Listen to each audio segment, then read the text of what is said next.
I want to welcome everyone who joined us today for our second First Friday of 2021.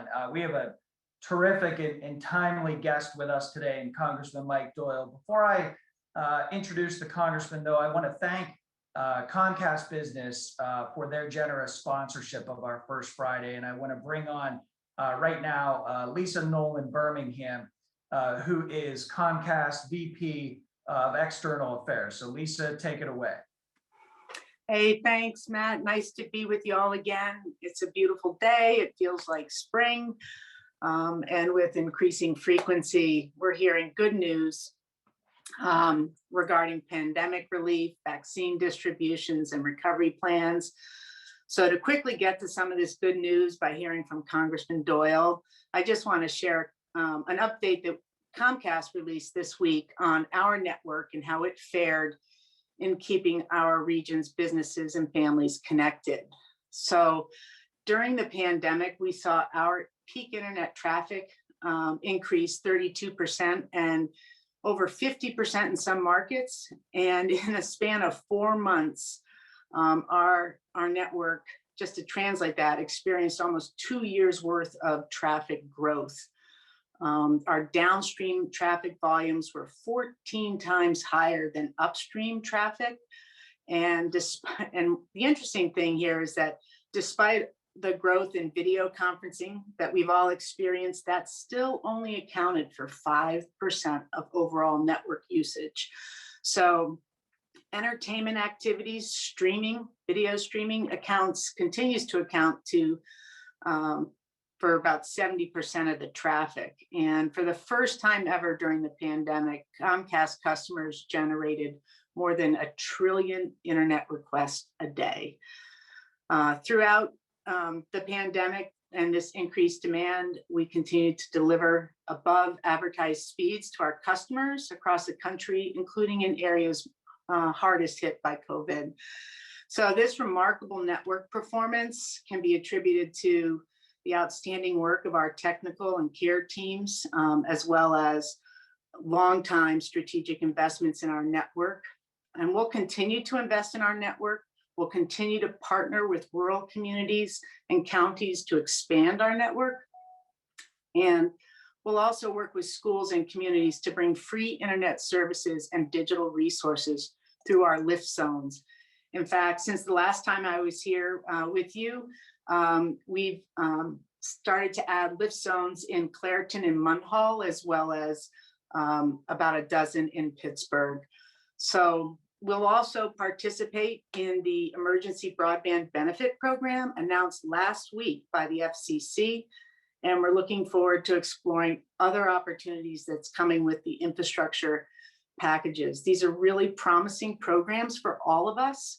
And on this note, I just want to thank the conference and the chamber for being great advocates for the region's pandemic relief and infrastructure investments. And with that, I'll turn it back to Matt. Thanks so much, Lisa, and thanks again for your sponsorship, and thank you for the kind words there.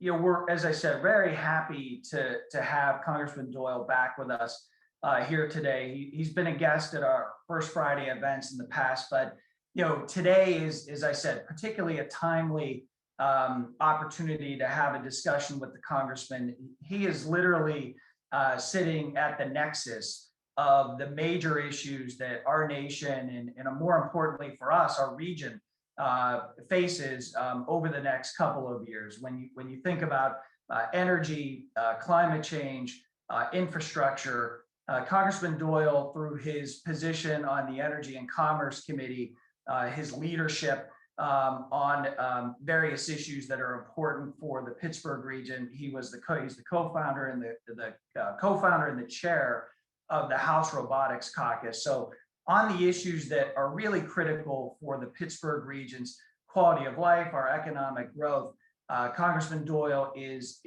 really sitting right, as I said, at the nexus of those issues. So we always appreciate the opportunity to have a dialogue with him. And as most of you know, he's been a leader for our region on those issues, going back to his election in 1994. He was instrumental in the federal investment that helped to create the National Robotics Engineering Institute, the Advanced Robotics for Manufacturing Institute as well, was really a creation of the partnership of our partners in the region like Carnegie Mellon and the federal investment that was brought to bear by Congressman Doyle. And we know that those tremendous world-changing innovations and technologies that Pittsburgh produces don't happen by accident. They happen through collaboration, they happen through partnership, and very frequently they happen through robust federal investment. And Congressman Doyle has been, as I said, at the forefront of bringing that federal investment back to the Pittsburgh region. And so we're looking forward to working with him on those issues, as well as the issues that are going to be at the forefront over the next couple of years as we continue to propel Pittsburgh's economic growth forward in so many of the areas that are literally going to change the world.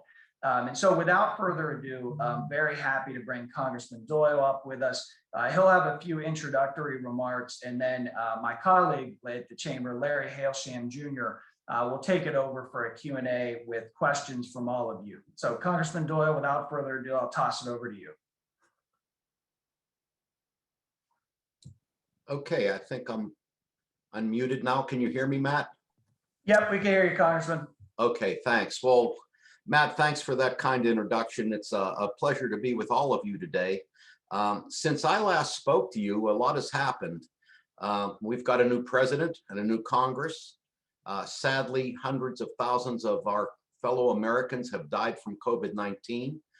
And while the stock market is doing well, we've seen what some economists are calling a K-shaped recovery, with many big corporations doing well, but many small businesses and millions of Americans desperately struggling to survive. We've made a lot of progress, though, and I think perhaps we're starting to see some light at the end of the tunnel. Let's hope so, but seriously, I think there are some reasons for optimism. Scientists have been able to develop vaccines for COVID-19 in just under a year, the fastest vaccines ever to be developed. Distribution of these vaccines is well underway now, with almost 2 million shots administered a day, resulting in more than 80 million doses administered and nearly 10% of our population fully vaccinated so far. This week, President Biden said that he expected that there will be enough vaccine available by the end of May to vaccinate all of the adults in the country. So that's good news. But despite this progress, COVID still remains a threat, with the United States still averaging over 50,000 new cases a day and new mutated strains of the virus appearing. So as a result, restrictions remain common in almost every state, limiting various sectors of the economy and causing unemployment to remain high. So our nation continues to face nearly unprecedented challenges, and much more needs to be done to curb the coronavirus. January 2021 saw the most deaths from COVID in a single month since the beginning of the pandemic. And while cases have dropped significantly since the first half of January, at the end of February, they were still equal to or greater than the levels that we saw in last spring and summer. The last numbers I saw were for March 3rd, 65,000 new cases diagnosed. In terms of the economic impact the pandemic has had, we are still in difficult straits. There are still nearly 10 million fewer jobs in the US economy than there were in February of 2020, right before the pandemic began. Only 117,000 private sector jobs were added in February, which doesn't suggest a particularly booming recovery. 23.8 million adults are currently struggling to feed their families, and restaurants, transportation industries, and other businesses have been particularly hard hit by the pandemic. You know, since before Biden took office, he has been expressing his commitment to providing economic relief needed to get workers and small businesses through the economic downturn, and to rapidly increase the supply of vaccines so that we can end this pandemic as soon as possible. And the White House has already taken actions to support small businesses, schools, and struggling workers through the pandemic. In addition, a special enrollment period of the Affordable Care Act insurance marketplace is open through May 15th. But President Biden has also called on Congress to enact his American Rescue Plan. It's a $1.9 trillion relief proposal for households, small businesses, local governments, and the distribution of COVID-19 vaccines. With millions of Americans unemployed and struggling to feed their families, and the largest number of COVID deaths in a single month occurring in January, the urgency to pass this bill couldn't be greater. I believe it's important to enact the American Rescue Plan right now. If we don't, it will take longer to vaccinate everyone. It'll take longer to fully reopen our schools and businesses, and we could end up with 4 million fewer jobs this year, and it could take us a year longer to return to full employment. On the other hand, a Standard & Poor's analysis determined that the American Rescue Plan would restore the economy to pre-pandemic levels by this summer. And a Moody's Analytics assessment concluded that the enactment of the American Rescue Plan would take us to full employment a full year faster than without it. If the package is enacted in full by March, the analysis projects that GDP would jump by almost 8% from what it is currently in 2021 and an additional 4% in 2022. At this pace, the economy would create 7.5 million jobs in 2021 and an additional 2.5 million jobs in 2022, restoring full employment by the fall of 2022, a full year sooner than it anticipates it would happen without this package. Experts like Treasury Secretary Janet Yellen, Fed Chairman Jerome Powell, even former top Trump economic advisor Kevin Hassett all agree that Congress needs to go big on COVID relief. And I agree with that. We saw what happened when we provided inadequate support and stimulus after the Great Recession. It resulted in a low, slow recovery in which we underperformed our potential GDP and too many Americans were unemployed. I don't want to see us make that mistake again. So what's in the American Rescue Plan? Well, the House passed its version of the bill last week with my support, and the Senate, as we speak, is taking it up. They're currently engaged in what's called a vote-a-rama as amendments to the House bill were being considered. But what I'd like to do is just give you a broad outline of what's in the House passed version and caution you that it is subject to some change based on what the Senate does with their amendments. But I think generally speaking, that what I'm going to describe to you is pretty much what we're going to see. The bill includes $160 billion to create a national vaccination program and speed up the distribution of vaccines, including partnering with state and local governments and setting up community vaccination centers around the United States. The money will also be used to expand testing and contact tracing programs across the country, especially in communities of color, which have been disproportionately affected by the pandemic. It also includes $130 billion to provide schools with the resources they need to reopen safely. Grants would be provided to school districts to purchase personal protective equipment and other supplies. Other provisions include strengthening and expanding federal nutrition programs to address the current hunger crisis for school children and their families. Let me break it down for our county. In Allegheny County, for example, the Pittsburgh Public School District is going to receive $128 million. School districts in McKeesport, the McKeesport School District, $19.8 million. Woodland Hills, the district that I live in, will get $18 million. Penn Hills, $14 million. Wilkinsburg, $10.5 million. And smaller school districts would get proportionately less money. All told, school districts in Allegheny County would get over $300 million in aid to help them reopen safely. Then, of course, there's provisions to help households, small businesses, and state and local governments. The House bill would give working families another stimulus check worth $1,400 per person.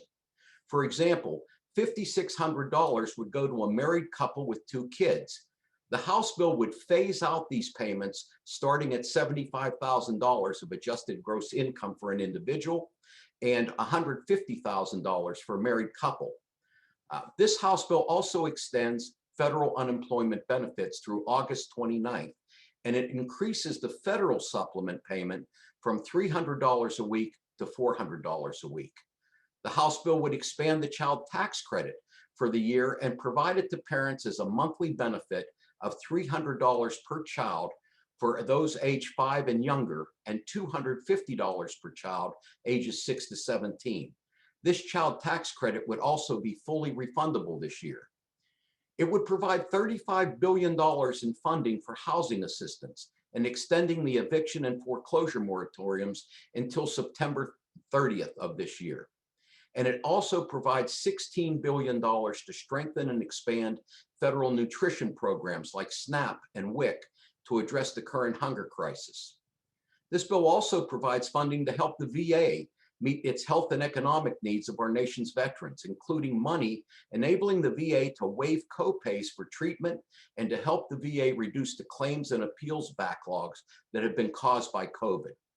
And finally, on the individual side, the American Rescue Plan passed by the House would have gradually raised the federal minimum wage to $15 by 2025.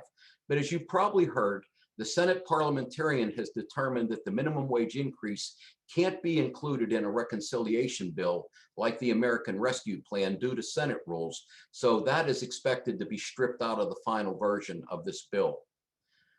The bill also includes $350 billion to support state and local governments so they can cover COVID emergency expenditures and pandemic-related revenue losses, and rehire more than 1 million workers who have been laid off, not to mention avoid laying off more workers in the months ahead.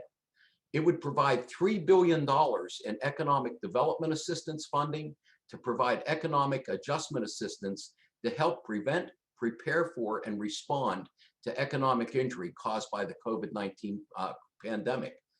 Pennsylvania, in this bill, is going to get a little over $7 billion, is going to go to the Commonwealth of Pennsylvania. Here locally in Allegheny County will receive $380 million. The city of Pittsburgh will receive $350 million. Towns like McKeesport, 27 million, Penn Hills, 18 million. Every single municipality in Allegheny County will receive money from this bill, as the smaller boroughs and townships will get lesser amounts, anything from $2 to $3 million down to tens of thousands of dollars. With regards to businesses, the American Rescue Act contains a number of major provisions. This bill will provide additional assistance to small businesses to help stores on main streets around the country stay open, keep their employees on payroll, and continue serving their communities. It includes $15 billion in additional funding for the Payroll Protection Program and $7.5 billion for the Economic Injury Disaster Loans. In addition, it includes a $25 billion program specifically for bars and restaurants, and $1.5 billion in support for shuttered and struggling live performance venues. The plan also provides $40 billion in additional support for child care providers, as well as $3 billion for a temporary payroll support program to retain or rehire workers in the aerospace manufacturing industries. Now, the last category I'll mention is the transportation sector, which has been disproportionately affected by the pandemic. This bill would provide $30 billion to transit to help with operating costs, including payroll and personal protective equipment. It includes $8 billion for airports, including $800 million for airport concessionaires. And finally, it includes $1.5 billion for Amtrak to recall and pay employees furloughed due to the COVID-19 pandemic through the end of the fiscal year 2021, and to restore daily long-distance service. Now, I've just mentioned the highlights. There's a lot of other provisions in the American Rescue Plan. It's a massive bill, but I believe Congress has to go big in order to save lives, help our neighbors, strengthen our economy, and that inaction or inadequate response by the federal government would cause a slower recovery, which creates fewer jobs and causes unnecessary suffering. As I mentioned earlier, this view is widely shared by many economists. Consequently, I'm hoping that Congress will enact the American Rescue Plan in more or less the form that I've just described to you sometime next week. I'm sure that a number of you have been following the news about the Senate's consideration of the bill. And as I mentioned earlier, I expect the version that comes out of the Senate will contain some changes around the edges. As I said, Senate's going through a vote-a-rama as we speak, and there's going to be hundreds of amendments that are going to be considered. News reports have indicated that the Senate will include a shorter phase out of the stimulus checks so that no single individual earning more than $80,000 or married couple earning more than $160,000 would get a check. I've also heard that the amount of money going to state and local governments could be reduced from $350 billion to a smaller amount, but it's not great. We're hearing 10 billion, so 340 instead of 350, and they would use that 10 billion to fund some infrastructure projects. And as I mentioned earlier, the minimum wage hike is going to be stripped out of the final bill. Regardless, we're continuing to monitor the federal response to ensure that it's defeating the virus, providing the relief needed for American families and small businesses to survive this pandemic. We all know this last year's been brutal, but I think we're turning a corner. The American people are resilient, and I have the utmost faith that we will make it through this pandemic together with minimal additional loss of life. Finally, I'd like to touch on what's going on in my committee, the House Energy and Commerce Committee. Just this week, for example, the committee introduced the Clean Future Act. This is legislation to address the climate crisis and put the U.S. on a path to zero net greenhouse gas pollution by the year 2050, which is what scientists tell us is needed to stop the worst effects of climate change. This bill would establish a national clean energy standard that states would have to meet, but it allows them to set their own approaches to achieving that standard. We've written the bill with the goal of expanding jobs, manufacturing, and industry, not punishing them. For example, the bill would invest in building electric vehicle charging infrastructure to incentivize EVs, but also provide money for car makers to retool their plants and expand. It would invest in repairing natural gas pipeline distribution systems so that we're not losing valuable fuel and also not polluting. The bill would invest in major energy efficiency programs, including one that I was able to add, which would provide assistance to industrial facilities to make energy efficiency and greenhouse gas reduction improvements, which will put people to work, reduce companies' operating costs, and fight climate change. I believe we can combat climate change, create good paying jobs, and expand opportunities for businesses. And that will be the focus of my work as we move forward on energy legislation. On a related note, I believe that energy storage is a key component of the fight against climate change, and I will be reintroducing my energy storage tax credit bill soon. This bill would expand the deployment and drive down the cost of storage solutions that will enhance the economics of renewable energy sources, increase the reliability of the grid, and create manufacturing and installation jobs. As chairman of the Communications and Technology Subcommittee, I anticipate that we'll be addressing issues related to Section 230 of the Communications Act. That's the provision of federal law that people often say is what's made the internet what it is today. It protects internet content providers from liability for material posted to their platforms by third parties. It's been getting a lot of attention from both Republicans and Democrats lately, so it is probably going to be on our agenda. And in a related note, the committee is looking into the issue of misinformation and disinformation on the internet and in content produced by the news media. My subcommittee held a hearing on misinformation in the news media last week, and we've got a hearing scheduled later this month with the big tech companies. So I anticipate this is going to be a very busy year in the Energy and Commerce Committee as we consider President Biden's legislative agenda. And speaking of the president's legislative agenda, with a new president and Democrats in control of the House and Senate, there's been a lot of talk, finally, about taking up a major infrastructure bill. All of the discussions are in the preliminary stages, of course, but it seems to me that chances for some kind of an infrastructure bill are pretty good this year. So let me wrap up there, and I'm happy to take any questions or comments you may have. And thank you for inviting me to be with you today. Well, thank you for joining us here today, Congressman. As always, we're so appreciative of the work that you've done in Washington, and thankful that you are safe and continuing to do a lot of the great work that our region really needs. I want to just stick to one of the points that you recently mentioned in terms of your energy storage tax incentive and deployment act. We think that that is a very huge opportunity for our region. So I just wanted to ask for you to elaborate a little bit more on that. Do you think that that's something that can be accomplished in this Congress? Because I think that that's something that is going to be so vital for our region. Yeah, I really think this is the year we get that bill passed. We almost had it in the package last year, and but it fell short in the Senate. This year, you know, the president has the ability to do 2 reconciliation bills this year.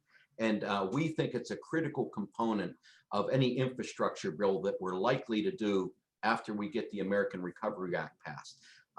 This creates a 30% investment tax credit for energy storage solutions, and it's fuel neutral. It doesn't specify any one type, and it's for batteries, it's for fuel cells, a variety of things. It's really the key to making renewables on the grid. You know, renewables are intermittent energy. They don't always produce the energy when you need the energy. The whole idea behind storage systems is to turn these renewable systems on the grid into base capacity and take away the problem with intermittency. And that's what these storage systems can do.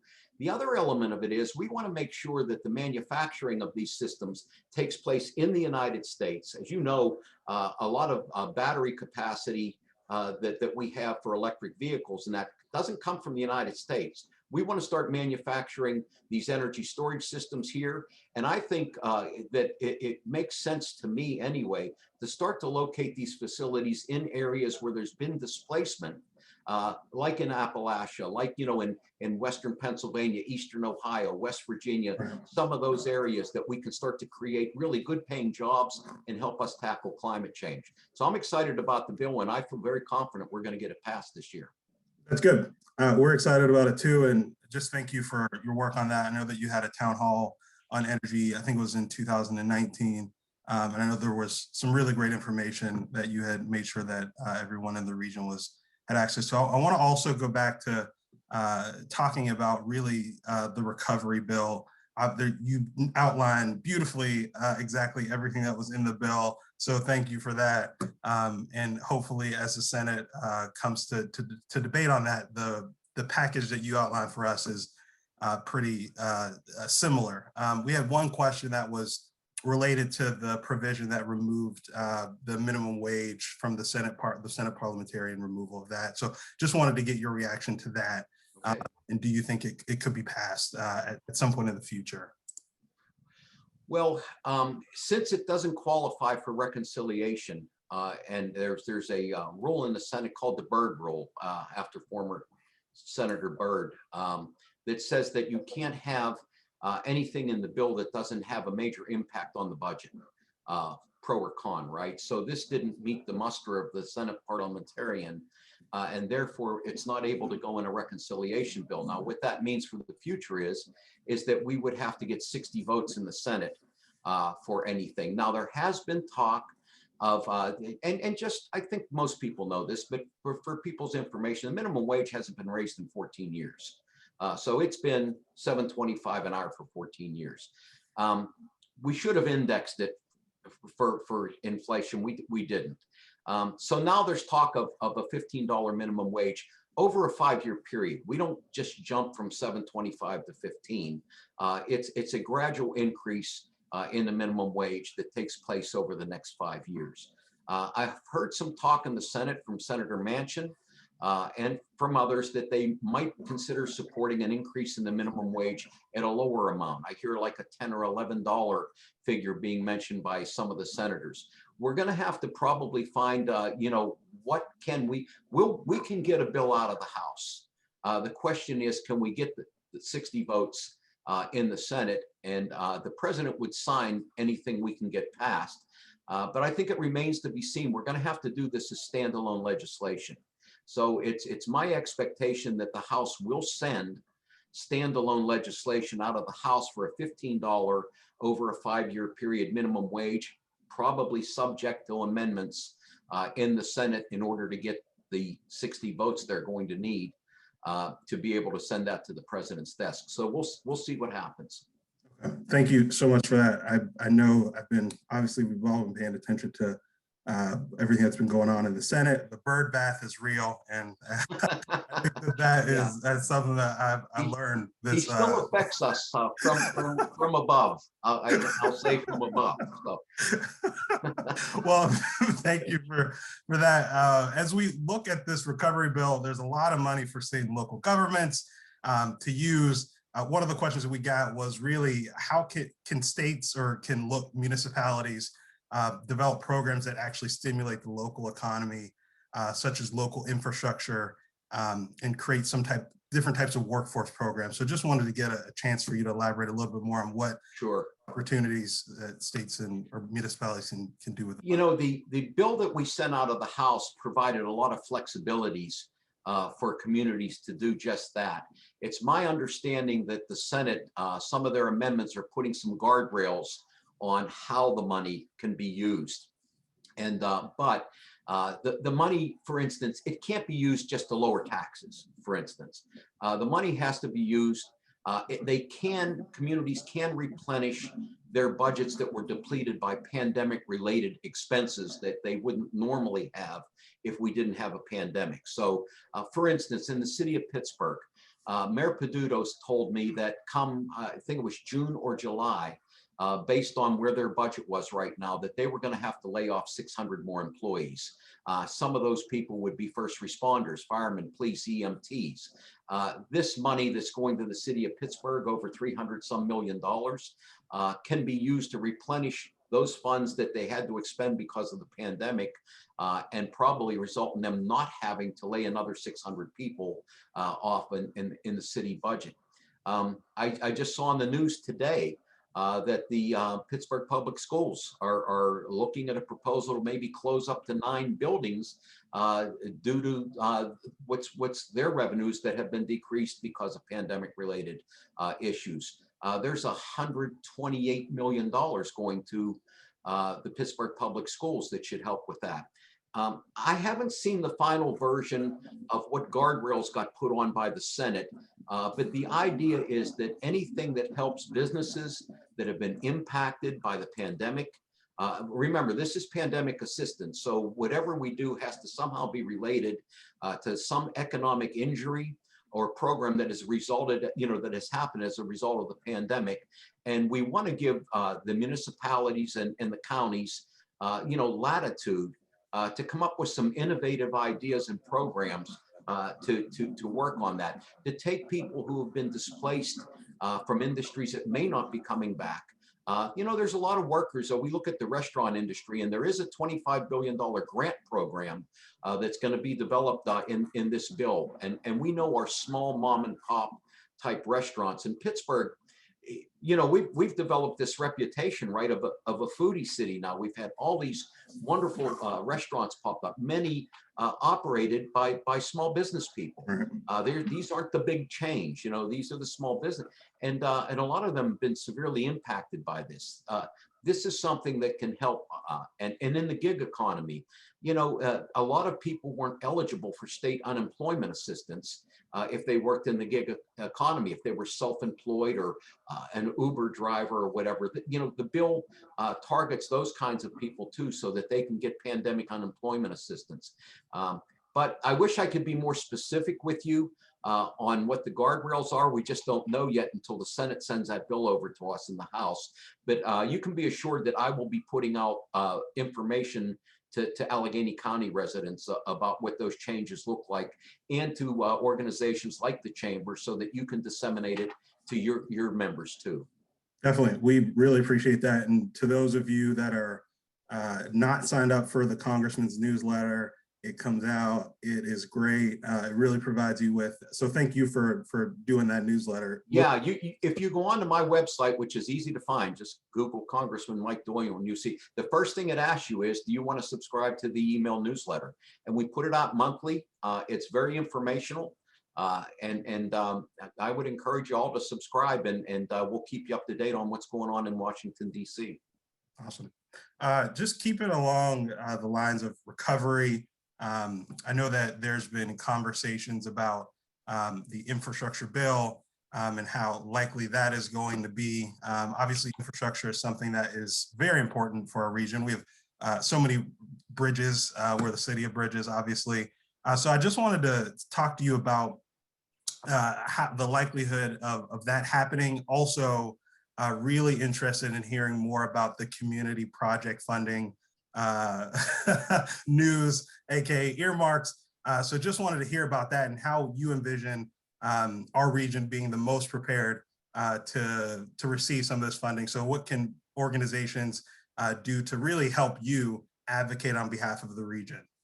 Yeah, we're going to do an infrastructure bill. President Biden's committed to that, and we're committed to it. Now it's in the very preliminary stages.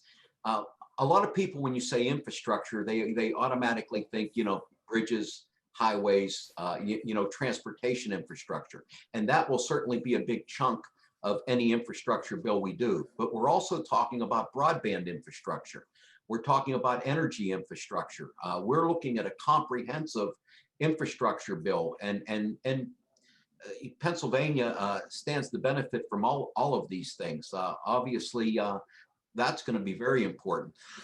The fact that the president is able to do 2 reconciliation bills in this year will make the process a little bit easier. And I want to speak to reconciliation a little bit too. I've had some people saying, why aren't you negotiating with the Republicans on the American Recovery Act or on the infrastructure bill? And I would just say this: President Biden and people like myself very much want to engage our colleagues on the other side of the aisle and see where we can work together. The fact of the matter is, on this current bill we're looking at, you can't negotiate with yourself. We were never presented a proposal by Senate Majority Mitch McConnell or Kevin McCarthy in the House as saying this is the leadership, the Republican proposal. Now, 10 Republican senators did go to the White House one day and sit down with the president and offered up something that was about a third of the package that we're looking at today.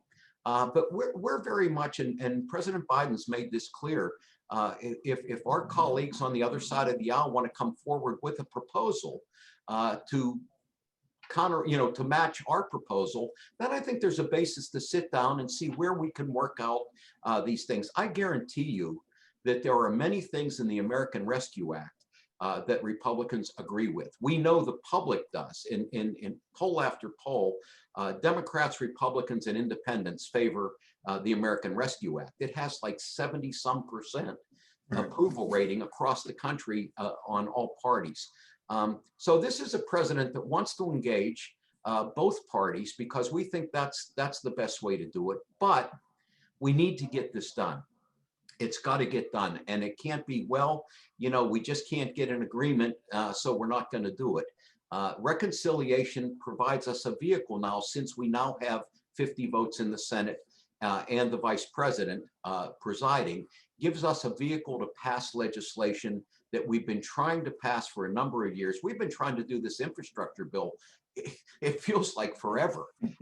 And we just could never get past that roadblock of 60 votes in the Senate. So this is an opportunity. We're going to do it. Now, with regards to community funding projects, which is community funding projects, which our good friends in the news media will immediately call earmarks.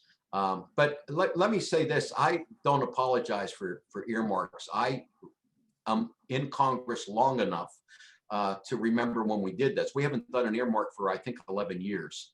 But I believe that process should be transparent. Any member that proposes an earmark should have his name on it. That earmark should be in that person's district, unless it's a regional project that you sign on to with other members. And you have to justify why it's a good use of federal dollars. I think that's the formula for success. And the power of the purse, according to the Constitution, sits in the House of Representatives.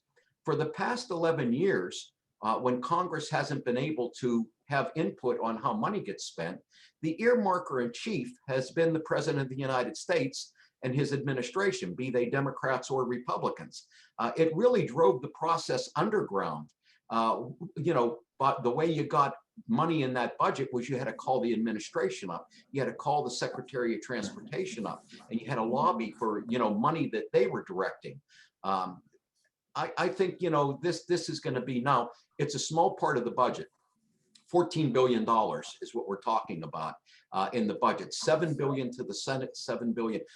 I just want to point out the difference between the People's House and the House of Lords in the other body.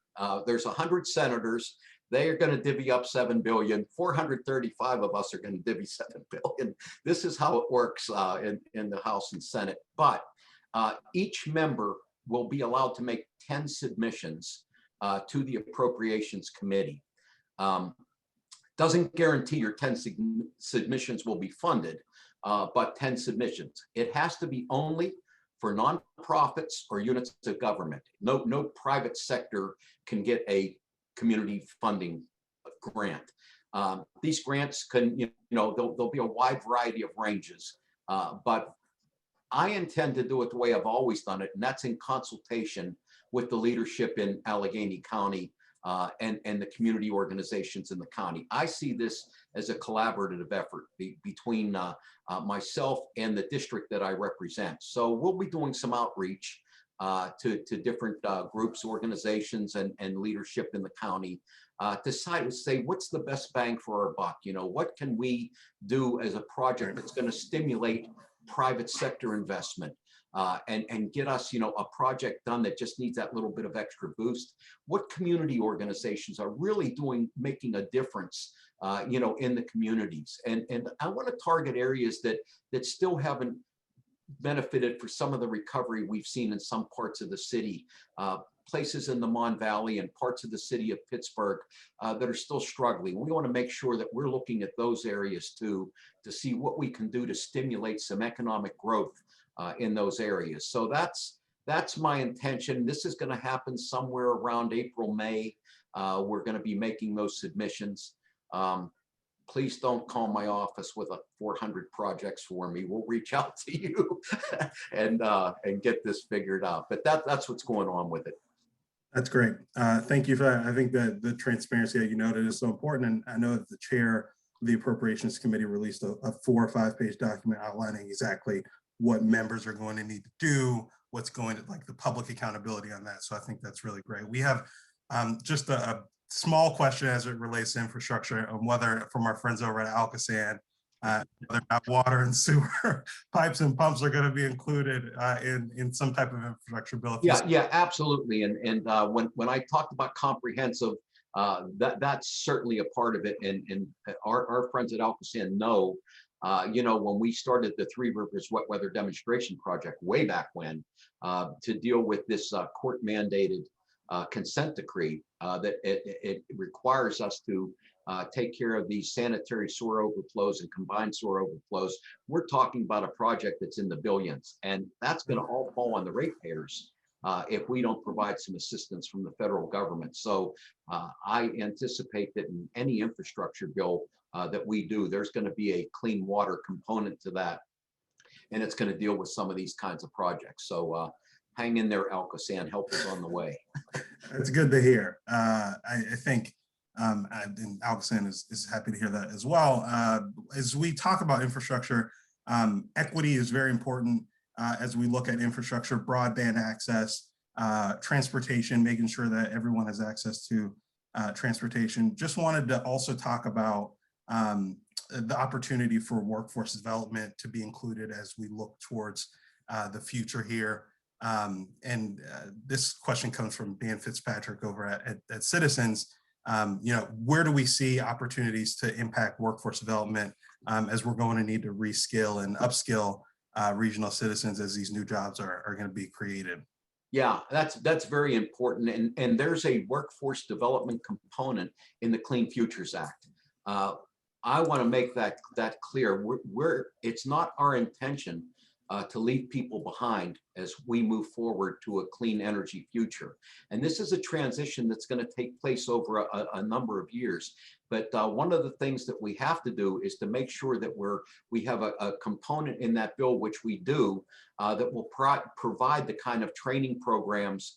And also, when I talked about the energy storage bill, we want to make sure that as certain jobs get displaced in the fossil fuel sector, that we're making sure that those jobs are replaced where people live.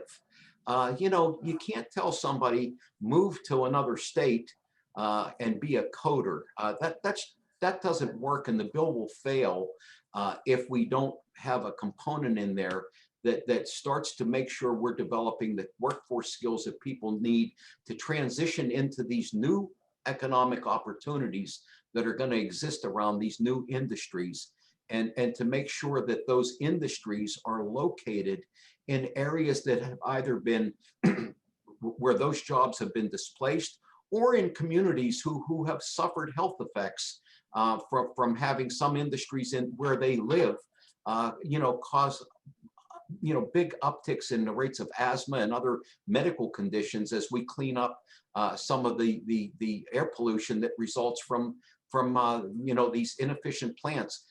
Energy efficiency is going to be a huge part of this. There's going to be a huge industry created in going in there and retrofitting some existing plants, including retrofitting natural gas plants, stopping the methane, the emissions that are more harmful than some of the greenhouse gases. These are going to create economic opportunities for businesses, and we want to make sure that we have people trained and ready to go to work in jobs that they can support their families with too. We need to upgrade those jobs so that they pay the kind of wages that people can support their families on, with benefits and health care.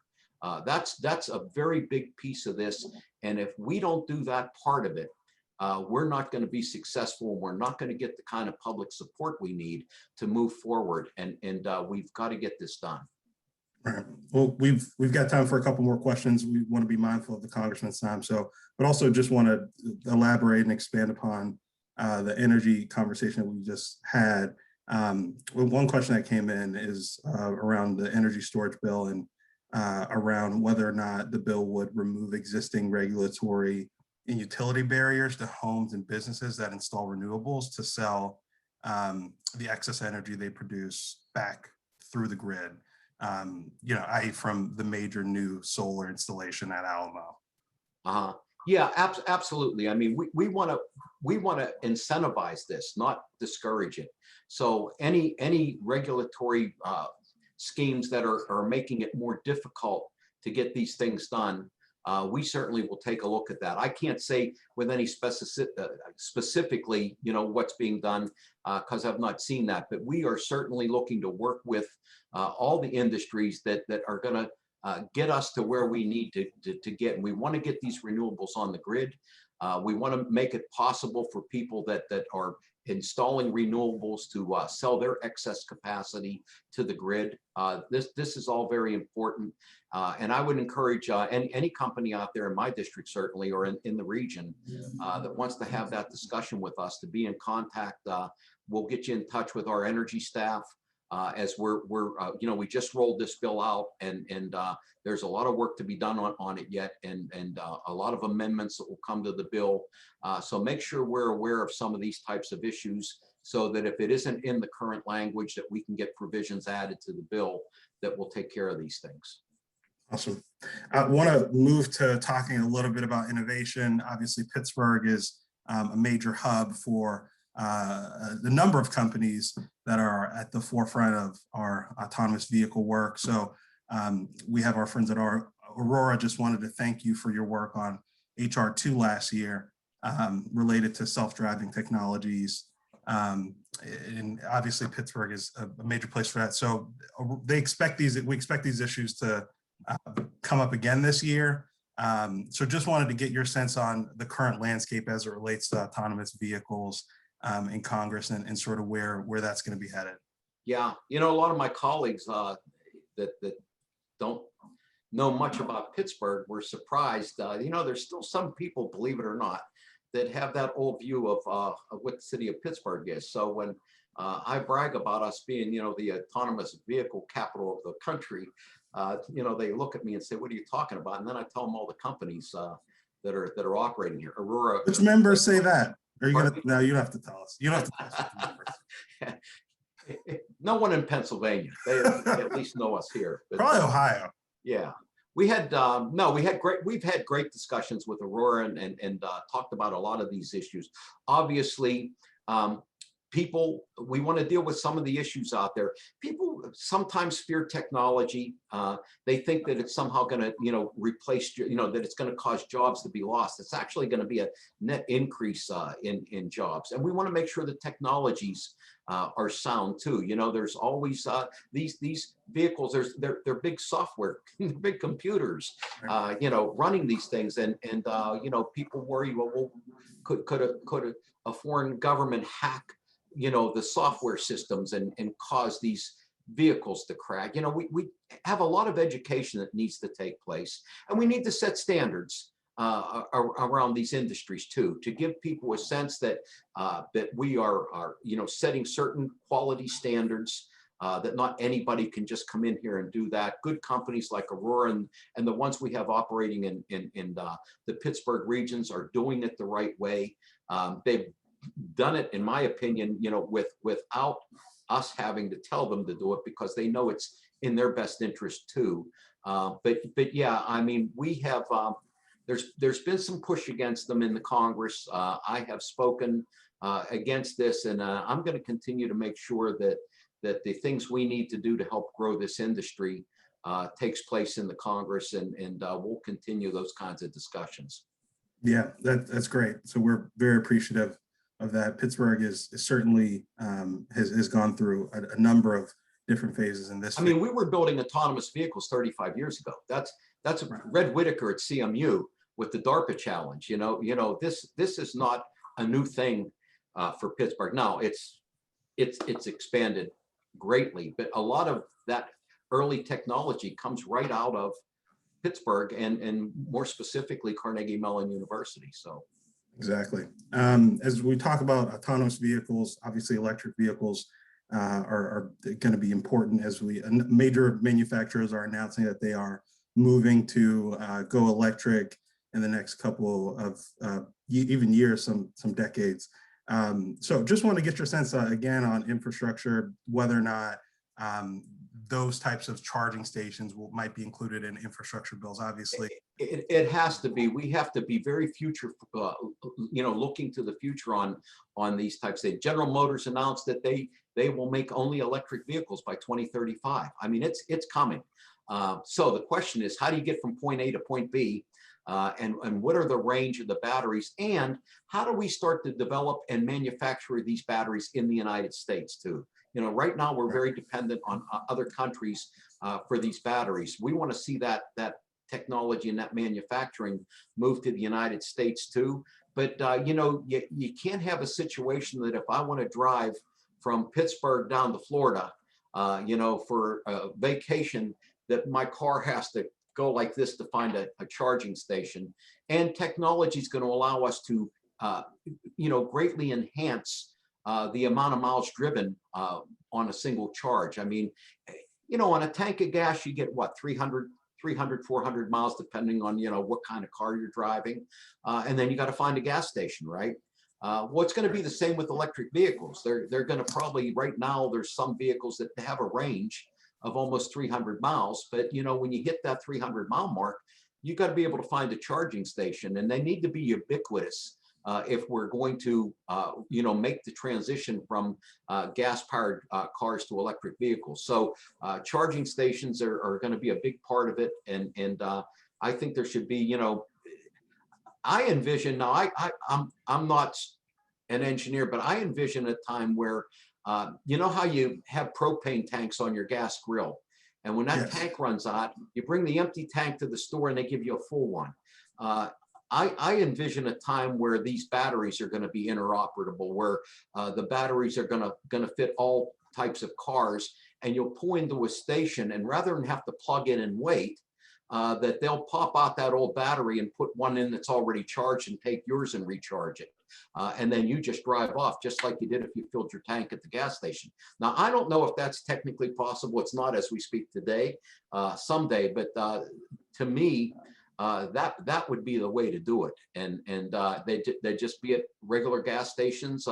They'd be hybrids for a while, you know, electric batteries and gas, and then eventually just stations that just flip batteries for you. So we'll see. Congressman Doyle, thinking of the future for us. And I hope I'm around for it. You know, I'm thinking 2035. Yeah, I could still be here, but I want to.